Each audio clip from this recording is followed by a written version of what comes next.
Andrew Luck, the two-time Heisman Trophy runner-up and Stanford alum, is in as the general manager for the Stanford Cardinal, and one of his first actions was firing their head coach from last season, with interim coach Frank Reich taking over the reins. And he's going to have his job cut out for him because this is a very young team that did not have a very successful season last year. Went 3-9, only ahead in the conference standings of Florida State after their disastrous season, and they're losing pretty much their only good offensive player to the NFL draft, and that is their wide receiver, Alec Aomanor. This is going to be one rough season for the Stanford team, but a very good chance for them to rebuild and develop their young guys. Yeah, taking a look at the schedule, a couple non-conference games are really, really tough on here. You got a road trip to BYU as well as a matchup with Notre Dame. And the ACC schedule is not light either, with games against SMU, Florida State, Miami, Pitt, and North Carolina all in a row. That's a very, very difficult stretch right there. You got 6 games at home, 6 on the road, and an overall schedule difficulty of 7 out of 10.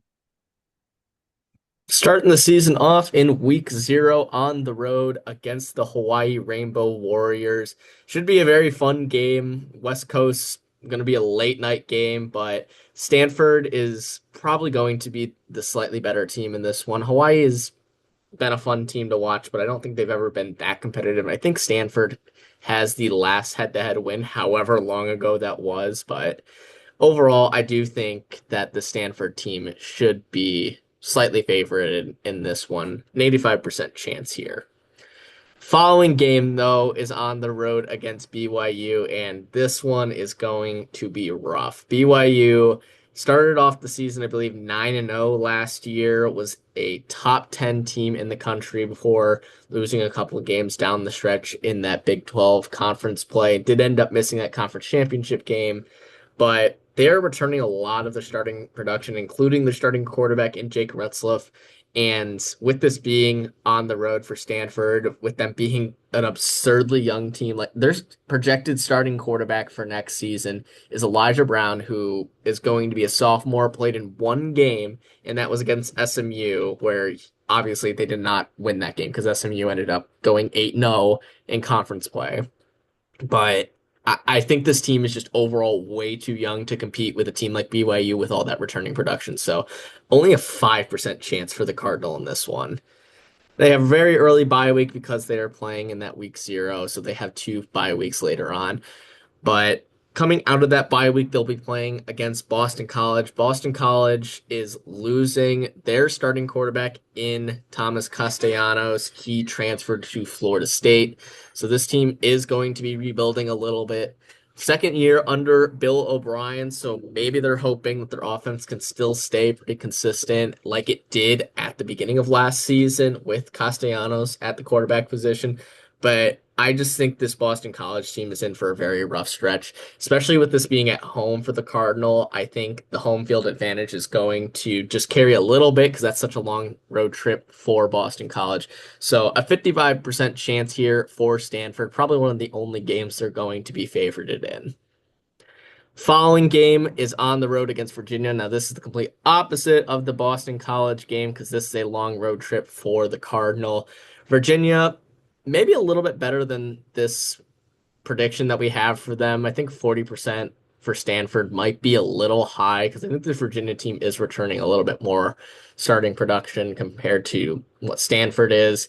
And with that long road trip, should be a pretty difficult game. So a 40% chance for Stanford once again, but this is probably going to be a solid Virginia win. Finally, before their second bye week, they'll have their rivalry game against San Jose State. Both these teams are kind of in similar positions. They had a very talented wide receiver that was the bulk of their offensive production last season. Like I mentioned with Stanford, it was Elike Manor, and then with San Jose State, it was arguably the best statistical wide receiver in the country in Nick Nash, who did end up winning the Triple Crown for college football last year. But This should be an interesting one. Both these teams having to rebuild a little bit. San Jose State, I could see pulling off the win in this one. I don't remember if they're returning their starting quarterback or not, but regardless, the home field advantage is just going to play a little bit of a factor in this one because San Jose State has to replace Nick Nash, who was once again the focal point of their offense. So a 55% chance in this one, but this is essentially a coin toss for these two teams. Yeah, after that second bye week there in the middle of the season, you got a really tough stretch of games here, and the majority of them are on the road. First one going to SMU. Mustangs coming off of a college football playoff berth where they lost to Penn State. Also came up just short against Clemson in that ACC championship, but Kevin Jennings is back at quarterback, and overall the Mustangs just have a much better roster than Stanford does. I trust SMU a lot more, tack on the home field advantage, and this it's only a 20% chance for Stanford, and even that might be a little bit generous. Then it's a home game against Florida State, who looks to do better than their terrible season last year.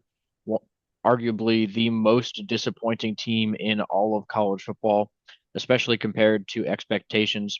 We do think that Florida State is going to be better in 2025. They brought in Thomas Castellanos from Boston College in the transfer portal, and definitely, they should improve. I wouldn't expect them to get back to the college football playoffs, like some people were saying last year, but they'll definitely be, a good chance to make a bowl game. So we do like Florida State in this one, even though Stanford's at home, only a 30% chance to pull off that win.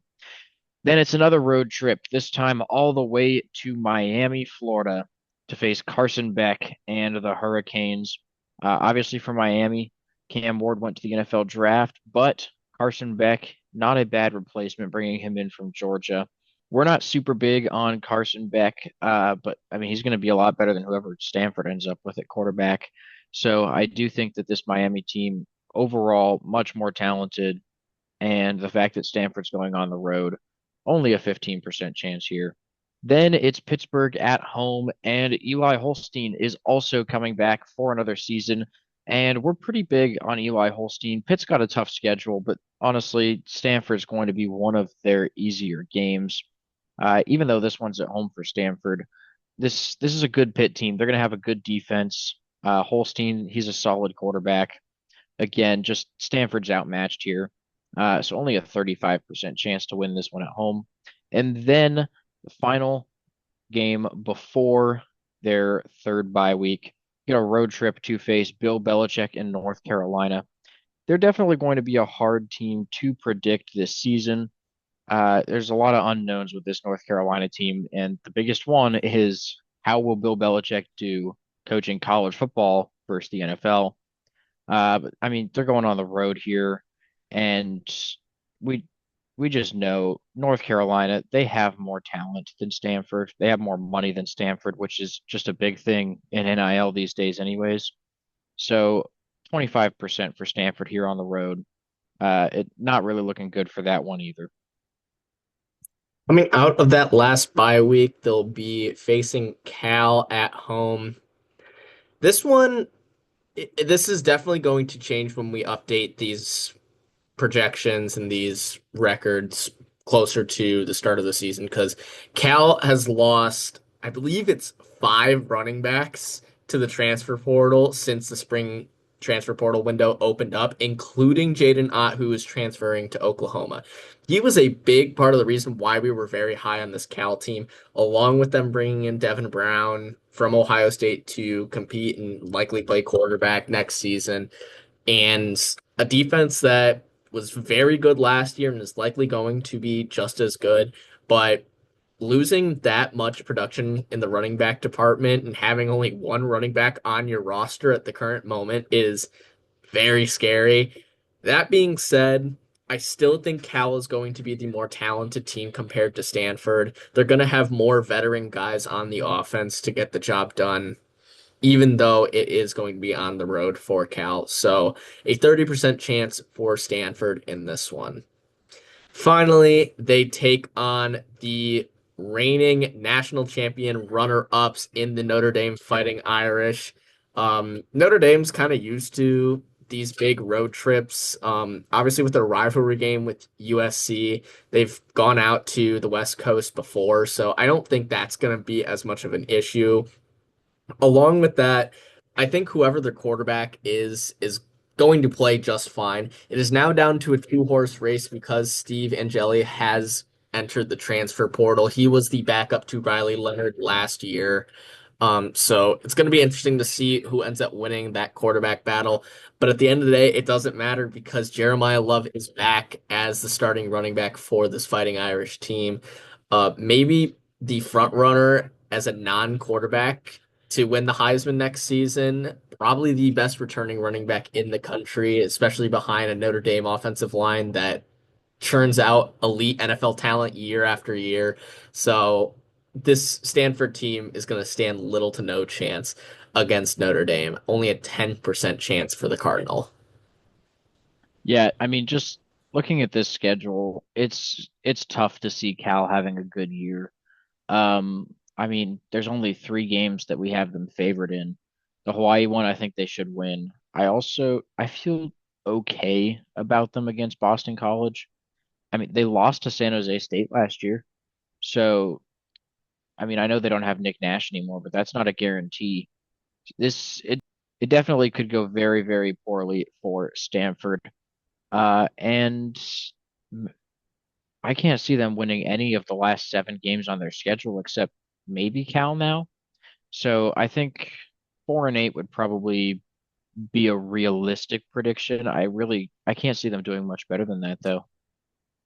Yeah, this season hinges on Elijah Brown, who, if he's the starting quarterback, it hinges on his development because he's so young. This entire team is going to be predominantly made of underclassmen with little experience. So a lot of young guys are going to have to develop and step up.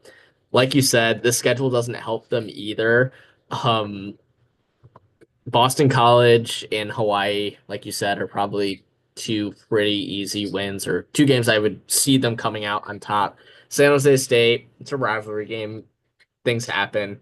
Maybe Virginia, I don't know. It's a tough road trip, but maybe if Elijah Brown is super athletic and is able to just take advantage of the youth on the Stanford team, maybe they can get a win on the road there. But that last couple games, the last like 7 games this season, I don't see them winning very much unless for whatever reason Andrew Luck gets his get back in the Deflategate game against Bill Belichick on the road against North Carolina. But I don't see that happening just because North Carolina is going to have so much more talent. So I think 3, 4 wins is the max I can see the Stanford team having. Maybe 5 if everything breaks right, but 4 is probably where I'm going to end up. Yeah, it would be an improvement from last season. 3-9 in 2024. Our projected win total is 4.05 wins, and we're gonna go just under that at 4-8 as our way too early record prediction. That is taking the over actually in their Vegas odds at 3.5. The over is plus odds right now. So Vegas seems to think Stanford's in for a really rough year as well. Bowl game, it's out of the question, unfortunately. Anyways, thank you guys so much for watching. Please make sure to like and subscribe, and we'll see you in our next video.